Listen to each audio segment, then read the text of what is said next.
समाचार अब तक, सत्य का साहस। नमस्कार, मी नेहा आणि आपण बघत आहे समाचार अब तक। बघूया आजच्या काही ठळक बातम्या। नागपूर येथे आयोजित अखिल भारतीय विद्यार्थी परिषदेच्या 53व्या प्रांत अधिवेशनात उद्घाटक म्हणून बोलत असताना महाराष्ट्र राज्याचे मुख्यमंत्री देवेंद्र फडणवीस यांनी आपल्या जुन्या आठवणींना उजाळा देत वक्तव्य केलंय। संघर्ष म्हणजे काय ते अभाविपने शिकवले असल्याचे सांगत ते म्हणाले, सामान्यातल्या सामान्य विद्यार्थ्यांमध्ये असामान्य गुण निर्माण करण्याचे कार्य विद्यार्थी परिषद करत असल्याचे प्रतिपादन त्यांनी केलंय। अभाविपच्या अधिवेशनात ते मुख्यमंत्री म्हणून नव्हे तर एक जुना कार्यकर्ता म्हणून बोलत असल्याचे सुद्धा त्यांनी वक्तव्य केलंय। अभाविप मागील अनेक वर्षांपासून राष्ट्रवादी विचारांच्या प्रचारासाठी झटत आहे आणि शिक्षण क्षेत्रात परिवर्तन करीत आहे, पण सध्या नामशेष होत चाललेल्या माओवा पुन्हा प्रचारित करण्यासाठी काही शक्ती कार्यरत आहेत। त्यांची वाटचाल अराजकतेकडे आहे।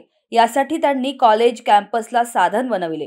या विचारांचे प्रदूषण नष्ट करून राष्ट्रवादाचे बीजारोपण करण्याची जबाबदारी आपली आहे, ती कटाक्षाने पूर्ण करा, असे आवाहन अभाविपचे पूर्व कार्यकर्ते आणि मुख्यमंत्री देवेंद्र फडणवीस यांनी केलंय। शेवटी आपल्याला कल्पना आहे, वर्षानुवर्ष इंग्रजांची शिक्षण पद्धती आपण जी राबवली, ती शिक्षण पद्धती भारतीयांना गुलाम करण्याकरता तयार केलेली शिक्षण पद्धती होती।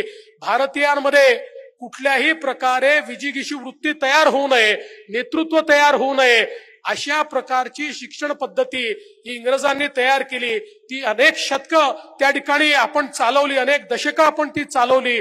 पण आज आपली नवीन शिक्षा नीती आपली भारतीय मूल्य जे आहेत त्या मूल्यांचं संवर्धन करत, भारतीय मूल्यांचं रोपण करत आणि आपल्यातलं भारतीयत्व जागृत करत, परंतु वैश्विक अशा प्रकारचा एक विद्यार्थी कसा आपल्याला तयार करता येईल अशा प्रकारचा प्रयत्न या नवीन शिक्षा नीतीच्या माध्यमातून आपण करतोय।